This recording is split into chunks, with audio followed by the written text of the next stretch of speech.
Hi students, soil mechanics subjectல வந்து unit wise important and repeated questions வந்து பார்த்துட்டு இருக்கோம். இப்போ வந்து நம்ம 13 மார்க் கொஸ்டின் வந்து soil mechanicsல தேர்ட் யூனிட்ல வந்து இப்போ ஸ்டார்ட் பண்ண போகிறோம். ஃபர்ஸ்ட் கொஸ்டின் வந்து என்ன கொடுத்துருக்காங்க அப்படின்னு பார்க்கலாம். A water tank is supported by a ring foundation having outer diameter of 10 meter and a inner diameter of 7.5 meter.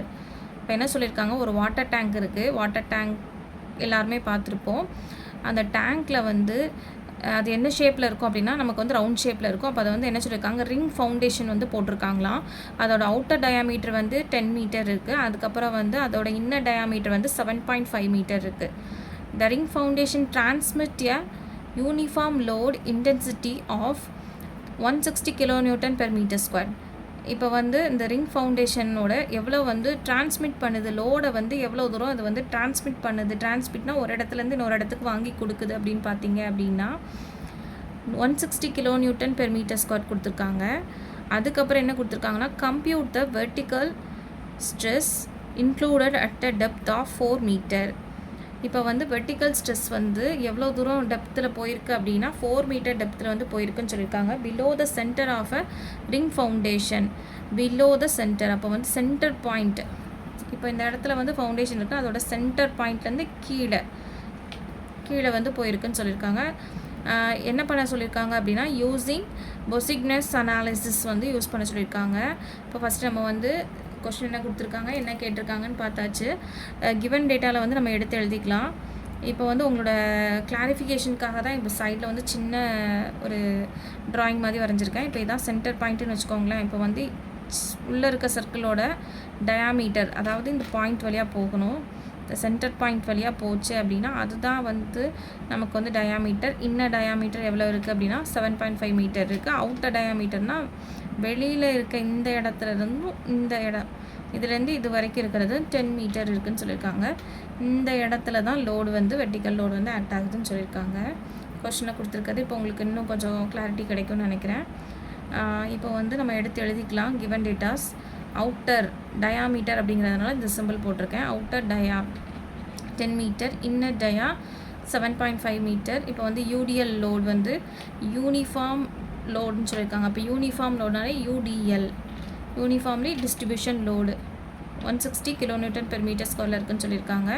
Depth D பார்த்தீங்கன்னா 4 மீட்டர் டெப்த்தில் இருக்குது.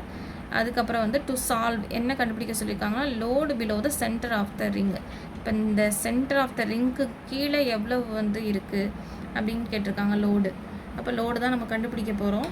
இப்போ வந்து அவுட்டர் ரேடியஸ், அதாவது டயாமீட்டர் அப்படின்னா வந்து நமக்கு வந்து இந்த இடத்துலேருந்து இந்த இடம் வரைக்கும். ரேடியஸ் அப்படின்னா அதில் பாதி. அப்போ வந்து கொடுத்துருக்கிறது வந்து டிவைடட் பை 2 அப்படின்னு போட்டோம் அப்படின்னா நமக்கு வந்து d/2 போட்டோம் அப்படின்னா நமக்கு வந்து ரேடியஸ் வந்து கிடச்சிரும்.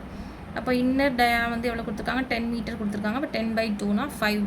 அப்போ வந்து ரேடியஸ் வந்து அவுட்டர் ரேடியஸ் வந்து 5 மீட்டர், இன்னர் ரேடியஸ் அதே மாதிரி பண்ணோம் அப்படின்னா 3.75 மீட்டர்.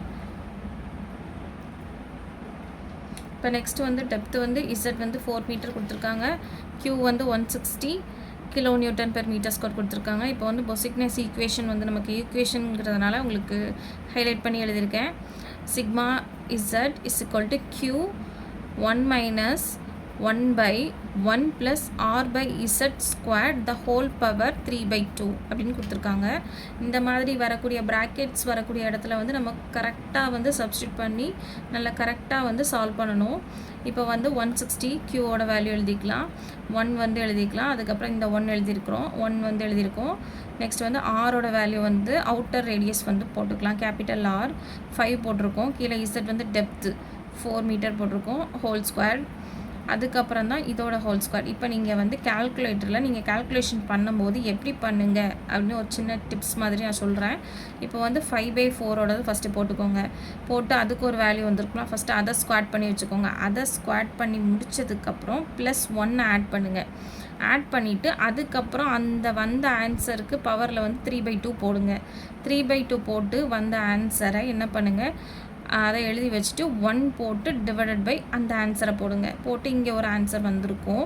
இங்கே எழுதிட்டு அதுக்கப்புறம் நீங்கள் வந்து 1 மைனஸ் ஆன்சர்னு போடுங்க. இந்த போர்ஷன் ஃபுல்லாகவே உங்களுக்கு கம்ப்ளீட்டாக வந்து கண்டுபிடிச்சிடலாம்.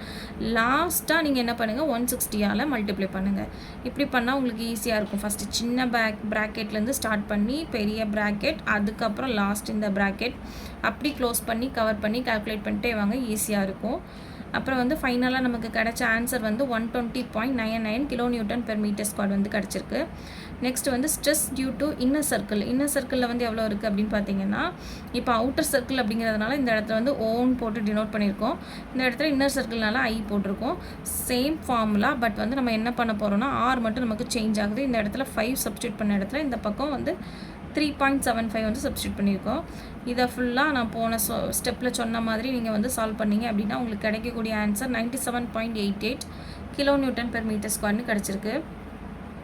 அதுக்கப்புறம் வந்து net stress below the centre of the ring foundation எவ்வளவு அப்படின்னு பார்த்தீங்க அப்படின்னா, சிக்மா இசட் வந்து தெரியணும் அப்படின்னா நமக்கு வந்து sigma Z outer minus inner. அப்போ கிடைச்ச நமக்கு 2 ஆன்சர், அவுட்டர்லேருந்து இன்னரை வந்து நம்ம மைனஸ் பண்ணோம் அப்படின்னா நம்மளுக்கு என்ன கிடைக்குதோ அதுதான் வந்து stress induced at 4 metre depth below the centre. அந்த சென்டர் பாயிண்ட்லேருந்து 4 மீட்டர் அடியில் உள்ள இடத்துல அப்ளை ஆகக்கூடிய லோடு வந்து 23.1 kN/m². இதுதான் அவங்க கேட்டிருந்தாங்க. நம்ம கண்டுபிடிச்சிட்டோம். இந்த சம் வந்து இதோட முடிஞ்சிருச்சு. உங்களுக்கு இதெல்லாம் தெளிவாக புரிஞ்சிருக்கும்னு நினைக்கிறேன். உங்களோட சஜஷன்ஸ் எதுவாக இருந்தாலும் நீங்கள் வந்து உங்களோட கமெண்ட் செக்ஷனில் வந்து நீங்கள் கமெண்ட் பண்ணுங்கள். தேங்க்யூ.